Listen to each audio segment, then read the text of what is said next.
what I do have to kind of dive into a little bit, I was a big Vince Carter fan growing up. Yeah. So how was it just the change in the franchise? They lose Kenyon Martin. It looks like maybe this team may not be competing. Jason Kidd supposedly put in for a trade request to go to the Mavericks. And then we wound up getting Vince Carter. What was the transformation in the franchise that he brought? And how fun was it getting like a front seat to that? Yeah, that's a great point because it was a great treat, and I think the Nets knew that they had to do something dramatic, right? And they were able to. And they found a situation of a player that was a good person, but he was in an awkward situation, and with up in Toronto with Vince Carter.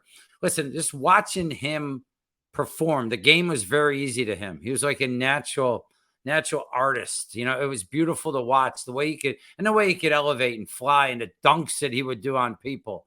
And the game became so easy to him. It was a pleasure. It was a pleasure. And the other thing about Vince Carter, he was a very, and I don't really get to know the players that well, but I do watch him interact with people. He was a great star, as far as dealing with people. You know what I mean? Like all the guys the Nets have had are always cordial and they're nice and they're polite. But then you have certain guys that are above and beyond. You just don't expect it with a guy of Vince Carter's status. And he still is. He's just a beautiful guy. And maybe that took something away from his ability in some way to be a superstar. But he was beautiful to watch. Again, they sustained some.